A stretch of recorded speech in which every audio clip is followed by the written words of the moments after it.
Mis hermanos, tengan ustedes muy buenos días, ¿sí? Los saludo en el nombre de nuestro Señor Jesucristo. Una vez más, agradecido al Señor por la oportunidad de permitirnos acercarnos delante de su presencia y el privilegio, mis amados hermanos, de poder venir a exponer la santa palabra del Señor. Vamos a dar inicio. El pastor ya ha dado lectura, ¿sí?, del libro de Lucas, el capítulo 2, vamos a ver desde el verso 21 hasta el verso 38. Pero para iniciar vamos a pedir la dirección de nuestro Señor para que Él mismo sea obrando en nuestros corazones y su palabra llegando a nuestras vidas y alimentándonos. Amén. Bendito Padre, te damos las gracias en esta preciosa mañana. Gracias, Señor, porque hoy día del Señor, tu iglesia se reúne con el propósito de alabar y exaltar tu santo nombre. Padre, pero también poder escuchar tu palabra y en este momento, Señor, tú has puesto mi vida delante de tu pueblo y te suplico, Señor, que tú utilices mi mente, mi corazón, mis labios para poder exponer tu palabra. Señor, líbrame del error y que todo lo que podamos decir en esta mañana alimente, fortalezca el corazón de tu pueblo y como también glorifique tu santo nombre. Gracias, Señor. Amén y amén. Amén, mis hermanos. Entonces tenemos todos ahí nuestra mirada fija, ¿sí?, en el libro de San Lucas, ¿sí?, el libro de San Lucas, el capítulo 2, versos 21 hasta el verso 38. Como ya el pastor ha dado lectura, vamos a ir desglosando verso a verso lo que el Señor quiere hablarnos en esta mañana. El título que tenemos para esta mañana es Gratitud y gozo al conocer a Jesús el Cristo. Gratitud y gozo al conocer a Jesús el Cristo. En estas semanas que han pasado, ya nosotros conocemos que este libro escrito por Lucas era un hombre de profesión que era médico, pero a su vez tenía un espíritu de investigador, ¿sí?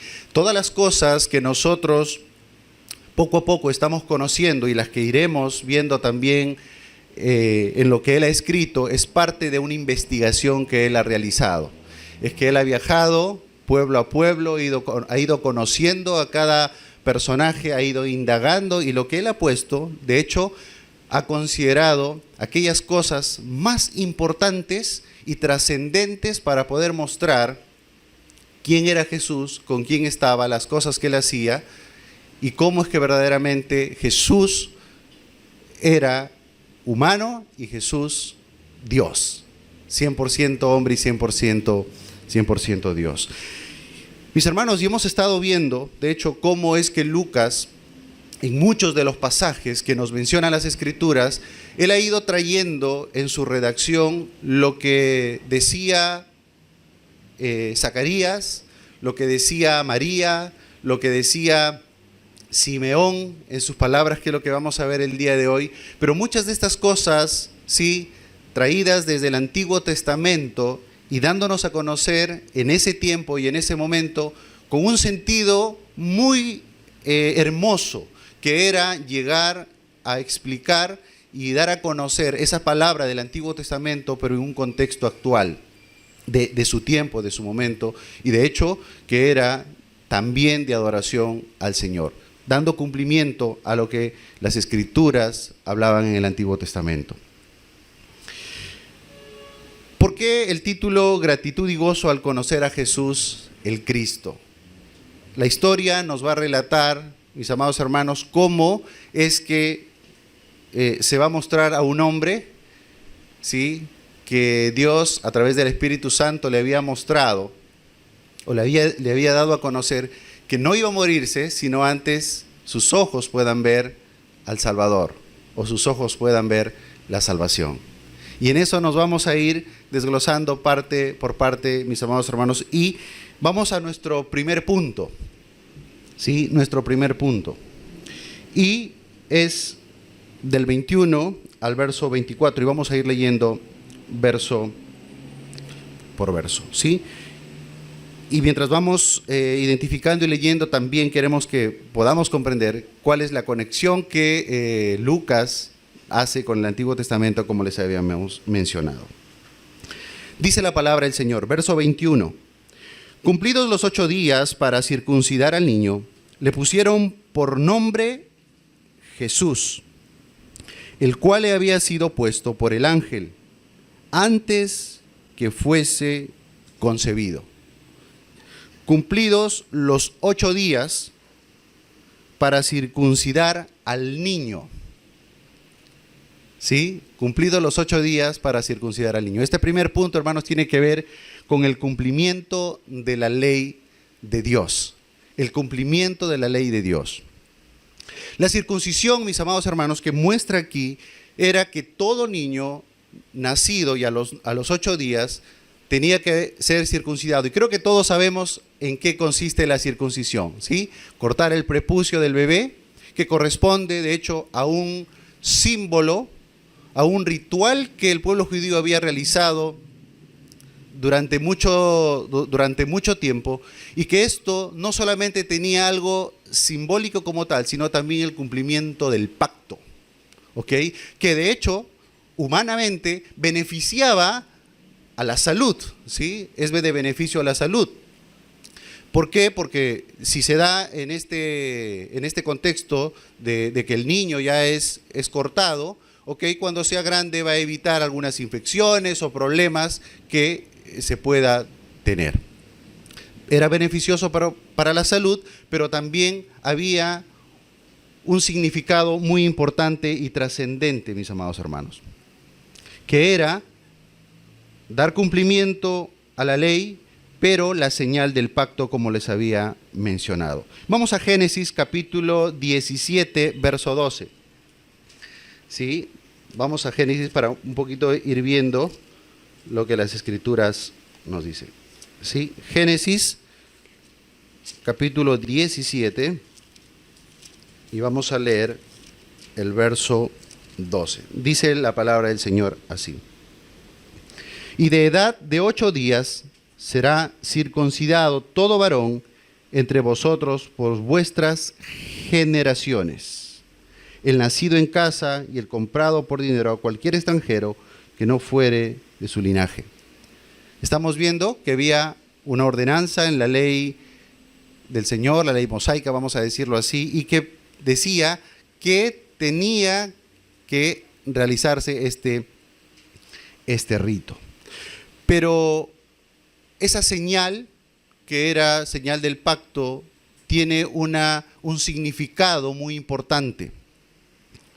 Porque no solamente veíamos en la parte de la salud o la señal como tal del pacto, sino también la lección espiritual de que necesitamos limpiarnos de la depravación del pecado que se transmite de cada generación a través de la procreación.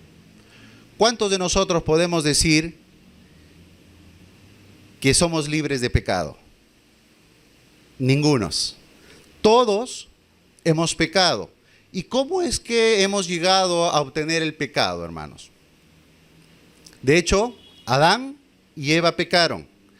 Y ese pecado ha sido a través de generación en generación y que ha llegado a nosotros como parte de una naturaleza pecaminosa. Y eso se manifiesta en nuestra mente, en nuestro corazón, y somos conscientes que hay pecado en cada uno de nosotros.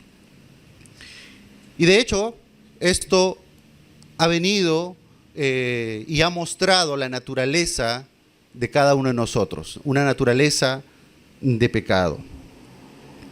Pero es ahí en donde esta señal del pacto que se va a dar va a tomar una relevancia en cómo es que cada uno de nosotros, teniendo una naturaleza pecaminosa, vamos a necesitar tener una circuncisión, pero no una circuncisión de carne, sino una circuncisión, como decía el apóstol Pablo, de el corazón. Y esa circuncisión, mis amados hermanos, es la que va a cortar el pecado de nuestra naturaleza para permitirnos hoy ir delante de la presencia de Dios y vivir una nueva vida y vivir para Él, en este caso, una vida de alabanza, de adoración y de gratitud a Él por siempre, por siempre. Y ahora puede venir una pregunta, y dice que Jesús a los 8 días tuvo que ser llevado para ser circuncidado. Y la pregunta es, ¿acaso Jesús necesitaba ser circuncidado? ¿Acaso Jesús necesitaba quitar el pecado de su vida? Ya hemos visto que Jesús era Dios, hombre y Dios. Jesús entonces necesitaba ser circuncidado, Jesús necesitaba este acto como tal. La respuesta categóricamente es no, no necesitaba. Entonces, ¿por qué hizo? Es que Jesús como hombre no quería cambiar la ley de Dios. Jesús mismo dijo, no, yo no he venido a cambiar la ley. Y es lo que va a hacer, lo que se está haciendo ahora. María y José, como padres, conocían lo que las escrituras decían y ellos como padres querían dar el cumplimiento de hacer con su hijo lo que decía la escritura y tenían que dar cumplimiento a la circuncisión. No porque Jesús necesitaba, porque Él era Dios, hermanos, sino porque de hecho tenía que dar cumplimiento a la ley. Jesús vino a cumplir la ley durante toda su existencia, ya que nació bajo la ley y de mujer, pero también ellos estaban sujetos a la ley. Esta parte, mis amados hermanos, es importante porque de hecho nos ayuda a comprender la humanidad de Jesús, ¿sí? Y también nos ayuda a saber que Él tenía que cumplir la ley. Pero Lucas, volvemos a Lucas, mis amados hermanos, volvemos a Lucas, ¿sí?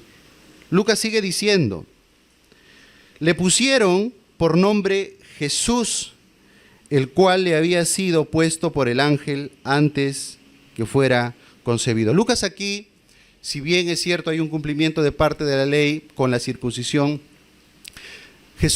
Lucas quiere dar a conocer y le da un poquito más de relevancia al nombre, ¿no? Al nombre Jesús. Y nosotros sabemos qué significa Jesús. Salvador, ¿sí? Jesús significa Salvador, ¿sí? Y Lucas justamente quiere hacer saber, porque hace el recuerdo de lo que el ángel le había dicho a María, cuál iba a ser el nombre. Entonces aquí Jesús viene a cumplir una misión muy importante. ¿Y cuál era la misión? Salvar a su pueblo. Salvar a su pueblo. Lo que en un momento solamente tenían en mente los judíos, ¿ok? Que Jesús venía solamente para los judíos. Después la historia ha sido otra, hermanos, y de maravillosa gracia para cada uno de nosotros. Pero en ese momento, lo que vamos a ver, siguiendo en la lectura, ¿sí? Nos imaginamos a José, a María, a Elizabeth, a Zacarías, a Simeón, esperando ¿a quién para su pueblo? Al Salvador. Esperando al Cristo. El Cristo, mis amados hermanos, era el ungido, aquel que las escrituras en el Antiguo Testamento decían que un día vendrá, aquel que iba a salvar al pueblo de Israel, aquel que los iba a libertar. Muchos tenían en su mente una idea política quizá, una idea de gobierno político, pero la historia nos ha demostrado que el propósito que cuando Cristo vino tuvo más allá que la política, en la vida misma del ser humano, en el corazón mismo del ser humano. ¿Y cuáles eran las características de ese ungido, mis amados hermanos? ¿Sí? ¿Por qué Jesús se convierte en el Cristo, en el ungido? No se olviden, Cristo, ungido. Había tres características muy importantes. La primera, de ser profeta. ¿Jesús fue profeta, hermanos? Sí, amén. de ser sacerdote. Jesús fue nuestro sumo sacerdote, como dice la palabra. Amén. Y rey. Jesús es nuestro rey, amados hermanos. Amén. Lo que en su momento, coloquialmente, quizá pusieron sobre la cruz, Jesús, el rey de los judíos, eso se convirtió en una realidad para cada una de nuestras vidas, hermanos. Para cada uno de nosotros, porque Él realmente es nuestro rey. Y Él, tan esperado por todo el pueblo, hoy llega el momento en donde viene a nacer en forma de un niño, ¿sí? Mis amados hermanos, yo ya no espero la hora por tener a nuestro bebé en nuestros brazos, ¿sí? Justo ahí está mi esposita. Y es diferente ver a una persona ya adulta, grande, pero de hecho la sonrisa de un niño cuando aprende a sonreír, o la forma en cómo un bebé puede mostrar sus características. Y nos imaginamos a Jesús naciendo de esa manera, con la ternura que pudo haber tenido desde el nacimiento. Y aquí vemos también, mis amados hermanos, que ese pequeño bebé, tan tierno, tan sublime, tan dócil, 33 años después, ese cuerpito de un bebé tan dócil, cuando crece a los 33 años, iba a ser golpeado, molido por los soldados romanos, pero también por nosotros, por nuestras transgresiones, por nuestro pecado, por nuestra maldad.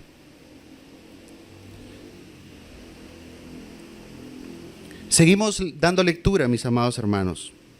Dice, y cuando se cumplieron los días de la purificación de ellos, conforme a la ley de Moisés, le trajeron a Jerusalén para presentarle al Señor. Verso 23, como está escrito en la ley del Señor, todo varón que abriere la matriz será llamado santo al Señor. Lucas un poco va a confundir aquí, hermanos. De hecho, ya sabemos que el propósito de Lucas no es explicarnos o relatarnos al detalle cronológicamente cómo sucedieron las cosas, sino Lucas tiene una finalidad, como ya habíamos visto, hacernos saber que Dios era hombre, que Jesús era hombre con su naturaleza humana, pero también 100% Dios. En este caso mezcla dos actos importantes. Uno que era la circuncisión, de hecho, en un primer momento mezcla la purificación de María y José, ¿sí? La purificación más que todo de María, y también mezcla la presentación de Jesús en el templo, ¿no? Entonces, aquí por eso lo menciono, hermanos, para poder hacer esa división. Entonces veamos primero la purificación, también como parte del cumplimiento de la ley que tenía María y su familia junto a José y Jesús. En estos versos vamos a ver que María llega, ¿sí?, para ser, como dice ahí, llegó el tiempo de la, verso 22, ¿no? Y cuando se cumplieron los días de la purificación de ellos, conforme a la ley de Moisés. Mis amados hermanos, una mujer que está en un proceso de gestación, cuando va a dar a luz, hay derramamiento de sangre. Y la ley decía que toda mujer que tenía el derramamiento de sangre era impura. Esa era su característica, impura. Pero lo vamos a leer, ¿sí? Vamos a las Escrituras, amados hermanos, y vamos a ir a Levítico, capítulo 12, ¿sí? Levítico, capítulo 12. Dice así, verso 1. Habló Jehová a Moisés diciendo, habla a los hijos de Israel y diles, la mujer cuando conciba y dé a luz varón, será inmunda 7 días, conforme a los días de su menstruación será inmunda. Y al 8º día se circuncidará al niño. Mas ella permanecerá 33 días purificándose de su sangre. Ninguna cosa santa tocará, ni vendrá al santuario hasta cuando sean cumplidos los días de su purificación. Es por eso que aquí vemos que dice cumplidos los días de la purificación. Ellos tenían como rito, ellos tenían como el cumplimiento.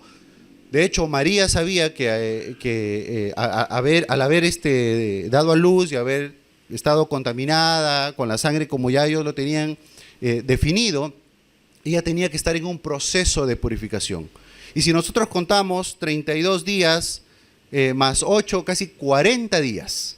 Y eso era para el varón, porque para la mujer eran mucho más, hermanos, 62 días si no me equivoco. Pero para el varón, en este caso, ella tenía que estar no acercándose al templo, no yendo, no estar cerca, de hecho, tampoco de mucha gente, porque esa impureza que tenía podía contaminar al resto. Y esto nos lleva a pensar también, hermanos, ¿sí? Cuando María y José van a Belén por el censo, ¿se acuerdan? ¿Sí? Ya Dios lo había establecido, de hecho, y ellos van, pero hay que recordar algo. Si bien todos los lugares estaban copados y no había espacio, ¿qué familiar, conociendo de que María estaba en un proceso de gestación y que iba a quedar impura, le iba a dar alojamiento? No podían contaminarse porque es probable que el resto también se sienta contaminado. Y eso también nos da a entender que había algo más de no haber lugar o espacio en el mesón o en la casa de los parientes. Es por eso que terminaron en un lugar, en un establo, junto, me imagino, a algunos animales, no lo sé, pero ahí, de la manera más humilde, es en que nuestro Señor Jesús nació. Y vemos aquí, hermanos, en esta lectura también que para poder dar esta purificación, dice que se muestra de la siguiente manera, ¿no? Vamos a leer el verso 24. Dice, y para ofrecer conforme a lo que dice la ley del Señor, un par de tórtolas o 2 palominos. Lucas no lo dice textualmente, ¿no? O fueron tórtolas o palominos. Uno de los dos fue, ¿sí? Pero, mis amados hermanos, aquí vamos a ver que la ofrenda que María y José da para su purificación, porque tenía que darse de esta manera, es la ofrenda de los pobres. Y para poder entender, hermanos, vamos a ir a Levítico capítulo 12, donde habíamos estado hace un momento, pero vamos a leer el verso 6. Cuando a los días de su purificación fueren cumplidos, por hijo o por hija, traerá un cordero de 1 año para holocausto y un palomino o una tórtola para expiación a la puerta del tabernáculo de reunión al sacerdote. Miren lo que dice el verso 8. Y si no tiene lo suficiente para un cordero, tomará entonces 2 tórtolas o 2 palominos, uno para holocausto y el otro para expiación. Y el sacerdote hará expiación por ella y será limpia. ¿Qué debían haber llevado? Corderito, un cordero. Pero no tenían para cordero, mis amados hermanos. Eso quiere decir que es probable que, de hecho, la familia, José y María, eran humildes, ¿no? Eran humildes. Y lo que presentaron, según nos muestra Lucas, era o 2 tórtolas o 2 palominos. Pero esa era la ofrenda que ellos presentaron como parte de la purificación. Y vemos, mis amados hermanos, cómo es que ellos, en su humildad y todo, tenían que dar cumplimiento a lo que Dios había establecido o a los ritos que habían establecido y lo que Dios había dado desde la ley de Moisés. Eso es con respecto a la purificación de María. Pero ahora vamos, en este mismo punto, cumpliendo con la ley, la presentación que va a tener Jesús, ¿sí? Lo he tratado de separar para poder comprender, porque se dan dos actos, como les dije. Uno, la purificación, y el otro también, la presentación de Jesús. Mire lo que dice Números, capítulo 18, hermanos, vamos a Números, el verso 15 y el verso 16. Todo lo que abre matriz de toda carne ofrecerán a Jehová, así de hombres como de animales será suyo, pero harás que se redima el primogénito del hombre, también harás redimir al primogénito de animal inmundo. De un mes harás efectuar el rescate de ellos conforme a tu estimación, por el precio de 5 siclos, conforme al ciclo del santuario, que es de 20 geras. Cuando María y José van a presentar a Jesús, y van a hacer esa presentación, porque lo que hemos visto en Lucas, y de hecho, nosotros sabemos que para presentar, ¿sí?, a través de lo que acabamos de leer, ellos también tenían que tener dinerito. Todo primogénito debería ser presentado, pero esa presentación ameritaba un pago de 5 siclos. Dice, ¿no? Ahí mismo dice, ¿no? Por el rescate de ellos conforme a la estimación, el precio 5 siclos, conforme al ciclo de santuario. Ellos también necesitaban tener un dinerito para ello. ¿Pero qué era esto, hermanos? La presentación no era más que acercarse al templo, hacer el pago por redimir a quien se presentaba. Por redimir a quien se presentaba. ¿Y a quién estaba presentando José y María? A Jesús. Y aquí viene otra pregunta. ¿Es que acaso Jesús necesitaba ser redimido? Jesús no necesitaba ser redimido. El Redentor, en un momento de la historia, siendo redimido. Porque tenían que hacer ese pago para dar cumplimiento a la ley. Pero no era necesario, simplemente que ellos estaban cumpliendo lo que la ley decía, lo que la ley establecía. Es que no se puede redimir al Redentor. Él no tenía culpas personales, pero de su propia voluntad había tomado sobre sí mismo, el pecado del mundo. Era el precio de redención que se pagó, esta vez un símbolo de rescate infinitamente superior al que el Salvador se iba a referir cuando dijo: el Hijo del Hombre no vino para ser servido, sino para servir y dar su vida en rescate por muchos. Mis amados hermanos, el Redentor, el Salvador, ¿sí?, simbólicamente es como que se hubiera estado dando este acto en este momento de presentación. Pero Él no necesitaba ser redimido. Pero hay quienes sí necesitamos ser redimidos. Cada uno de nosotros. ¿Pagando 5 ciclos de plata? ¿O 5 ciclos? No, hermanos. Cristo ya lo pagó. Cristo ha pagado completito toda la deuda que nosotros teníamos por nuestras transgresiones, por nuestro pecado. Él las llevó a la cruz. Nuestra maldición fue puesta sobre Jesús y llevada a la cruz, para que nosotros hoy podamos decir que podemos ser sus hijos y que tenemos gracia delante de Él. Nos imaginamos a María, ¿no?, y a José llevando al bebé a esa purificación. En sus brazos María sostuvo al único cuya sangre lograría lo que la sangre de los pichones, de los palominos, solo podía simbolizar. Su pobreza no podía proporcionar el sacrificio de un cordero, pero el verdadero cordero que durmió en sus brazos aquel día, la limpiaría de cada uno de sus pecados. Nos limpiaría a todos nosotros de cada uno de nuestros pecados. No hubo un cordero, no presentaron un cordero, presentaron, como les decía, la ofrenda de los pobres. Pero ese cordero, hermanos, un día fue llevado, dice, como tal, al matadero, por cada uno de nosotros. Por cada uno de nosotros. Pasamos al punto número 2, mis amados hermanos. ¿Sí?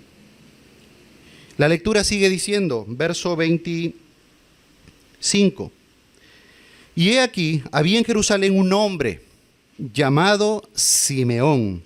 Y este hombre, justo y piadoso, esperaba la consolación de Israel, y el Espíritu Santo estaba sobre él. Y le había sido revelado por el Espíritu Santo que no vería la muerte antes que viese al ungido del Señor.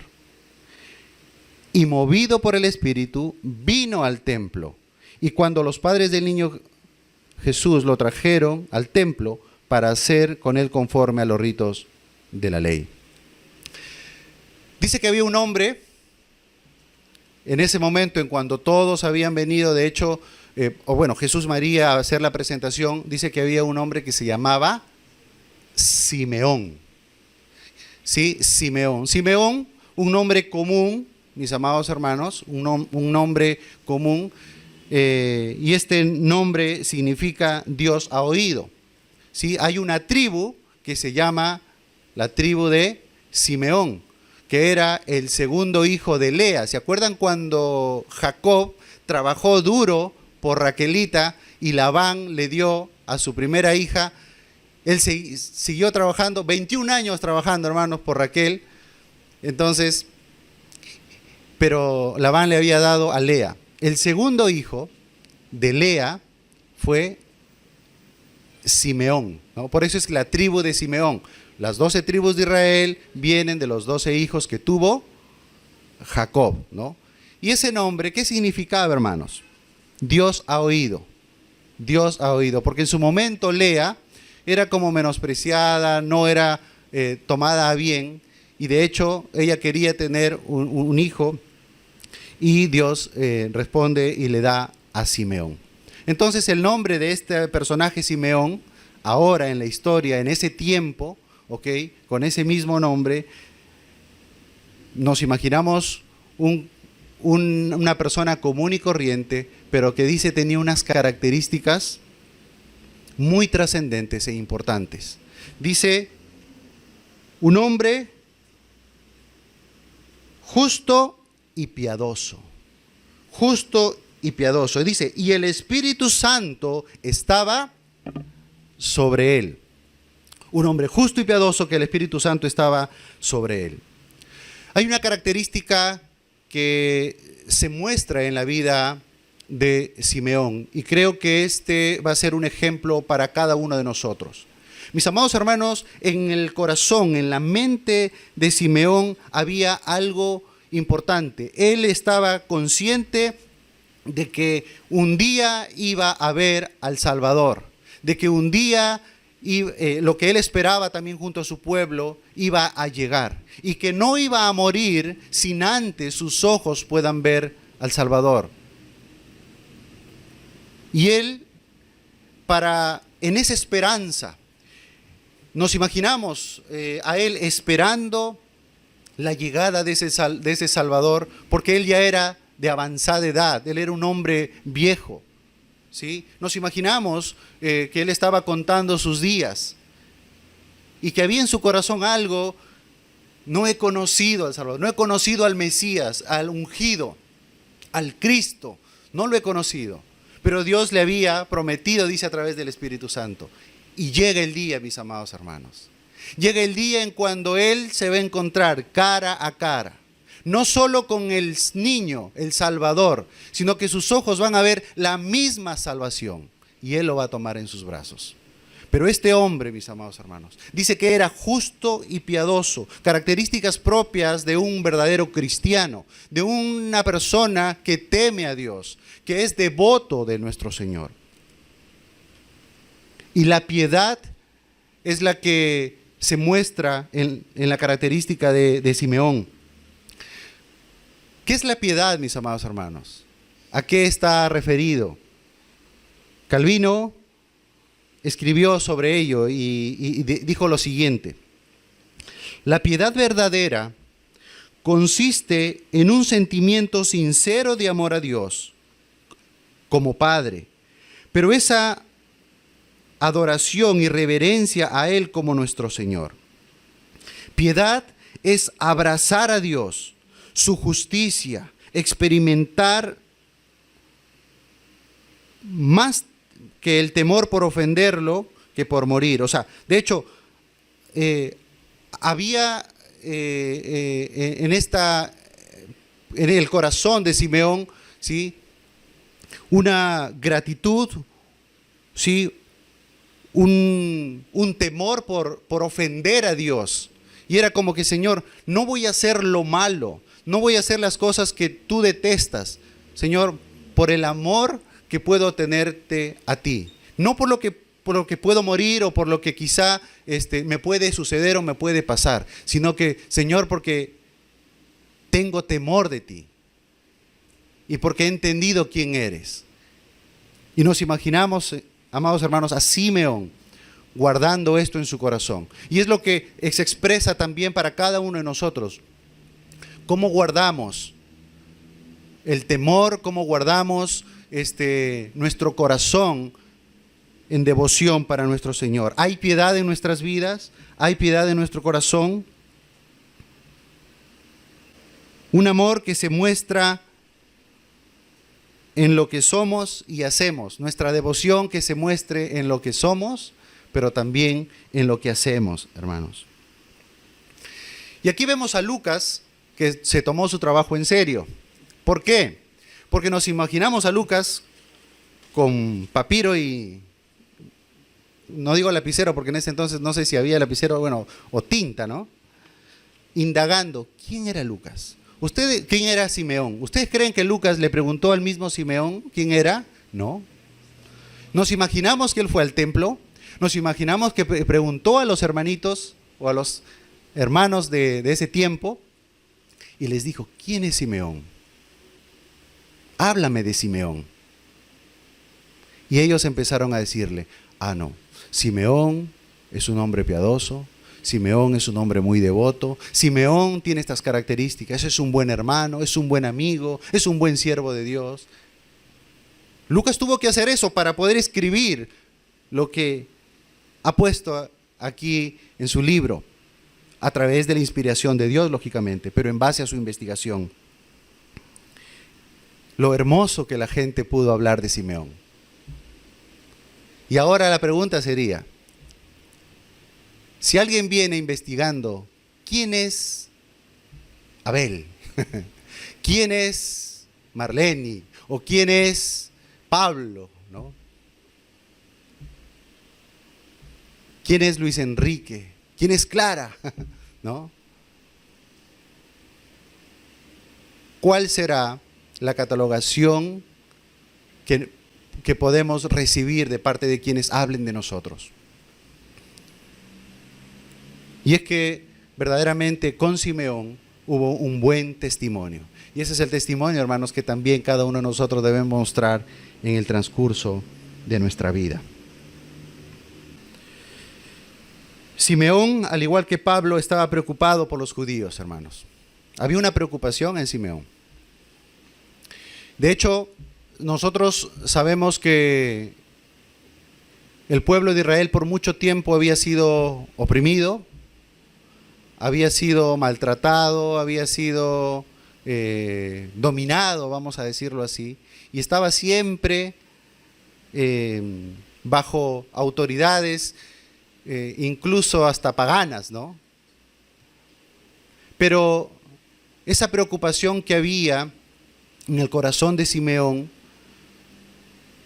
no solamente estaba enfocada al gobierno como tal, sino había una preocupación mayor. Y para Simeón esto era bastante claro, que la religión judía había tergiversado el fundamento de su fe, de su creencia. Estaban más basados en ritos o en pensamientos de hombre o en lo que ellos creían. Ya nosotros sabemos cómo se comportaban los fariseos, los saduceos, cuál era su forma de vivir su religión, para que el mundo los vea. Jesús, ¿qué les dijo? Sepulcros blanqueados, Jesús fue frontal para con ellos. Es que la religión misma de ese entonces también estaba requebrajada.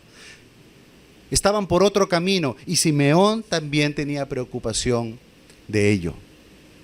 Nos imaginamos, Simeón era de los pocos que habían que verdaderamente guardaban las Escrituras. Y es que en este tiempo también, hermanos, la iglesia cristiana, poco a poco, el liberalismo, el consumismo, los está llevando o nos está llevando a ser insensibles y a desviarnos de la verdadera fe, del verdadero sentido que tiene el ser cristiano. Ideologías, pensamientos de hombres vienen a cada uno de nosotros. Y lo que en algún momento antes quizá no estábamos a favor, hoy estamos a favor. Y es por eso que hay que tener cuidado, hermanos. Cuidados con los pensamientos extremistas del machismo, pero también del feminismo. Simeón estaba preocupado por la religión que nos imaginamos en ese entonces no estaba siendo conforme a la voluntad de Dios. Y es lo que también hoy tenemos que tener cuidado. Y ese mismo espíritu, hermanos, que estuvo sobre María para concebir a Jesús, ese mismo espíritu que hizo que en su vientre, en el vientre de Elizabeth, Juancito saltara cuando María lo visita. Ese mismo Espíritu Santo de Dios que estuvo con Zacarías es el mismo Espíritu Santo que ahora está con Simeón. Es el mismo Espíritu que está con Simeón. Y al tener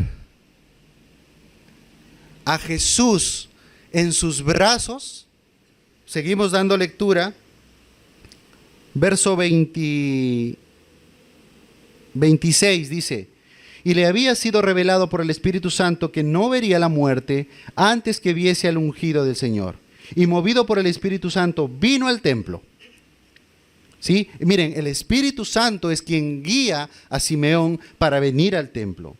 Y cuando los padres del niño Jesús lo trajeron al templo para hacer por él conforme al rito de la ley, él, verso 28 dice, él le tomó en sus brazos, bendijo a Dios, diciendo, y aquí, mis amados hermanos, pasamos al punto número 3. ¿Sí? Pasamos al punto número 3. Alabanza de gozo por ver al Salvador. Algo sorprendente que va a pasar en la vida de Simeón al tener al niño Jesús en sus brazos. Nosotros, en lo que Lucas nos ha mostrado ya desde el capítulo 1 y parte del capítulo 2 también, que ya venimos estudiando, hermanos, nos habla a María cuando eleva un canto, ¿se acuerdan? El Magnificat, que es muy conocido, el Magnificat, el canto que hace María, muy similar al de Ana, ¿sí? También al Benedictus, al canto que hace Zacarías, ¿sí? Pero ahora Simeón también va a alabar a Dios al tener al niño en sus brazos. Y se le conoce como el Nunc Dimittis. Así, el Nunc Dimittis, que significa ahora deja, Señor. Que son las palabras con que él empieza en el verso 29 diciendo, ahora, Señor, despides a tu siervo en paz. No necesitaba más que ver tu salvación. Ahora que venga la muerte. No me interesa más. Estoy listo. Ahora despide, Señor, a tu siervo. Ya puedo morir en paz, porque mis ojos han visto tu salvación. ¿Y qué es lo que va a relatar ahí? ¿O qué es lo que va a elevar en su cántico Simeón? Dice el verso 31. La cual has preparado en presencia de todos los pueblos. Voy a leerlo del verso 30 de nuevo, ¿sí? Dice, porque han visto mis ojos tu salvación, la cual has preparado en presencia de todos los pueblos, luz para revelación a los gentiles y gloria para tu pueblo Israel. Como les decía hace un momento, no solamente Simeón vio al niño, sino vio la salvación, hermanos. Dice, toma en sus brazos, bendice a Dios y alaba a Dios. Simeón quiere decir que ahora está listo para morir, puesto que Dios lo está despidiendo en paz como había prometido hacerlo. Simeón está teniendo en sus brazos y viendo con sus propios ojos a esta salvación tan grande que había venido sobre él. Simeón, un hombre justo, un hombre piadoso, que en su corazón anhelaba y esperaba ver al Mesías, al ungido, y que hoy, en ese tiempo, a su avanzada edad, se da cumplimiento a esto. Un gozo y una alegría inmensa, inmensa para él. Ya podía morir en paz. Y aquí viene una pregunta, hermanos. Nosotros, como iglesia, como pueblo de Dios, ¿qué necesitamos para morir en paz? ¿Tener una casa más grande? ¿Un carro último modelo? ¿La mejor ropa? ¿Una mejor posición?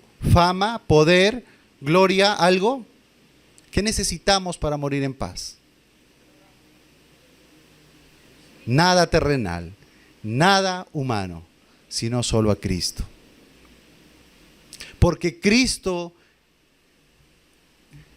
es el único quien puede traer la salvación. Hermanos, y es Cristo lo único que tenemos, no hay más. Solo es Cristo, en quien debemos depositar nuestra fe, nuestra confianza y entregar nuestra vida misma. Nada natural, nada humano, nada terrenal podrá llevarnos a morir en paz. Pero Cristo Jesús nos da paz ahora en vida y es el que también nos hará morir en paz, porque no quedaremos ahí, sino que nuestros ojos le verán un día. ¿Amén? ¿Creemos eso? Amén.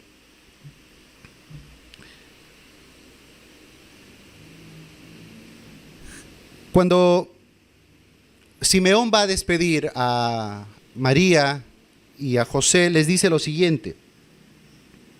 Verso 34. Y los bendijo Simeón y dijo a su madre María, he aquí, este está puesto para caída y para levantamiento de muchos en Israel, y para señal que será contradicha. Verso 35. Y una espada traspasará tu misma alma, para que sean revelados los pensamientos de muchos corazones. Mis amados hermanos, aquí vemos que hay como que Simeón le dice a Ana, mira, este bebé, cuando crezca, va a causar división, pero no solo eso, sino este bebé te va a hacer sufrir. Simeón, de verdad, quizá no sabía que el consuelo que María iba a tener era de parte de Dios, ¿sí? Igual como humana, María iba a sufrir al ver a su hijo ir a la cruz, ¿sí? Y naturalmente, ¿no? Cuando alguno de sus hijos se golpea, o a alguien a quien tú amas se golpea o algo, te preocupas. Y nos imaginamos el sufrimiento que María iba a tener cuando Jesús iba a ir a la cruz.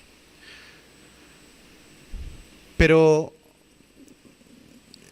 aquí nos muestra también, hermanos, algo importante que es para nosotros como iglesia.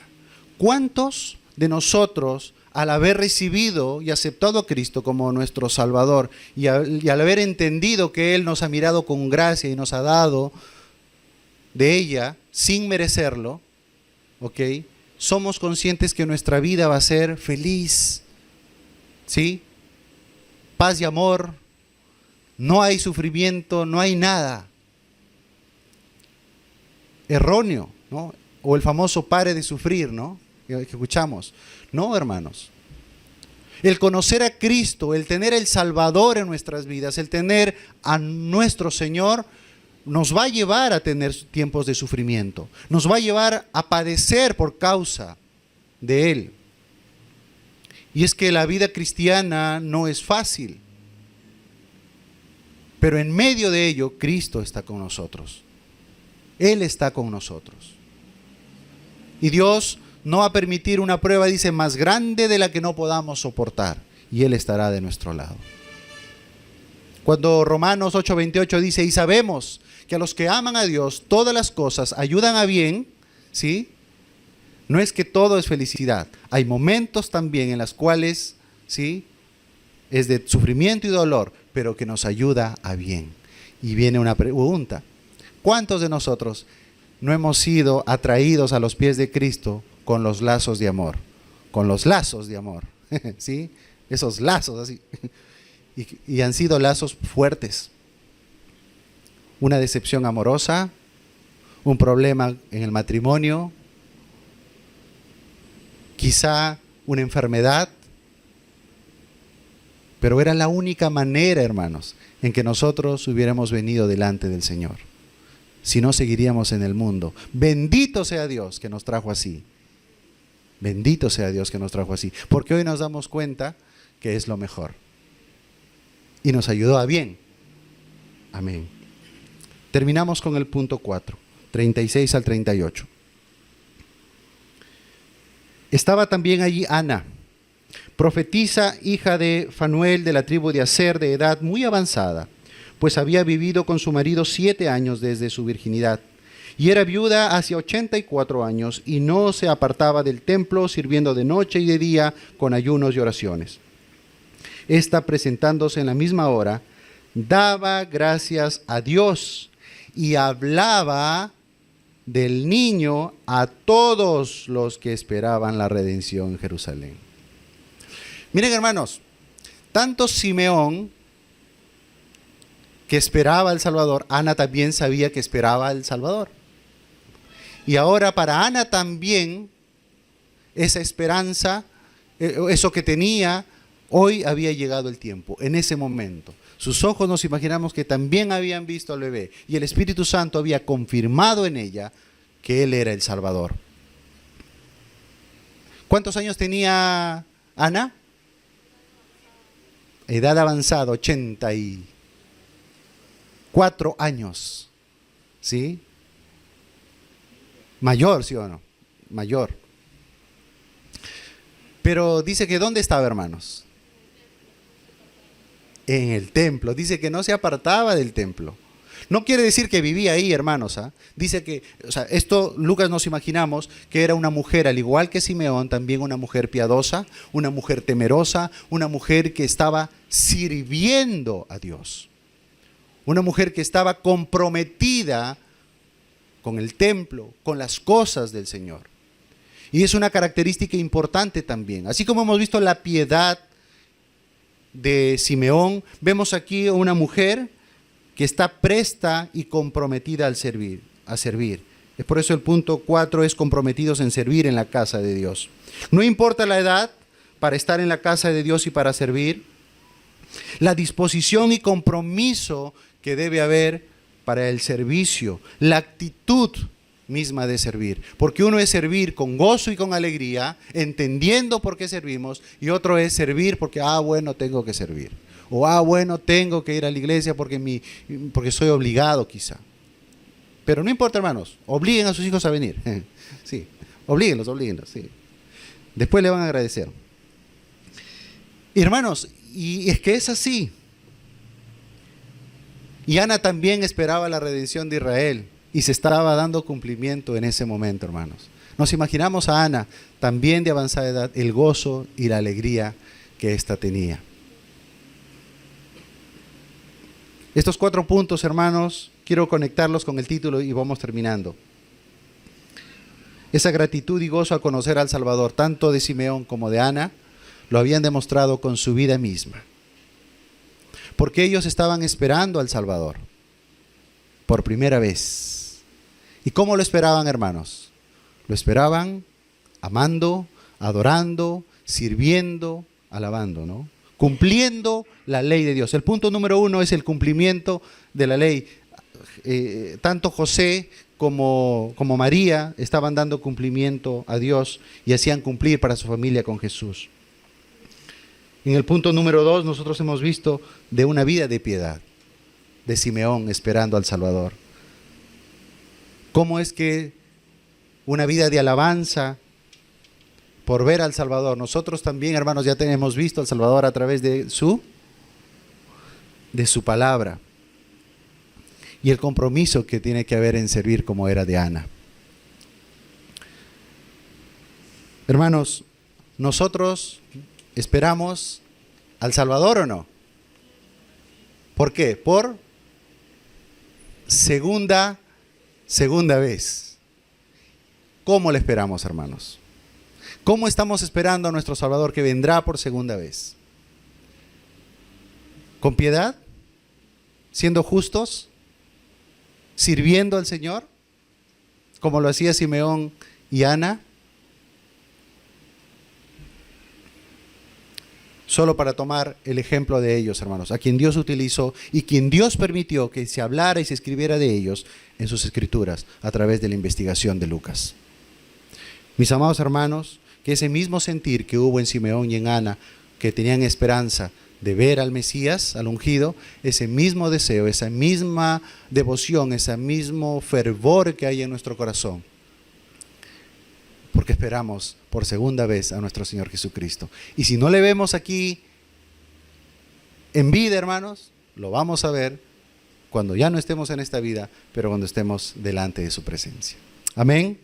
Creemos en eso. Nos ponemos de pie y le damos gracias a nuestro Señor.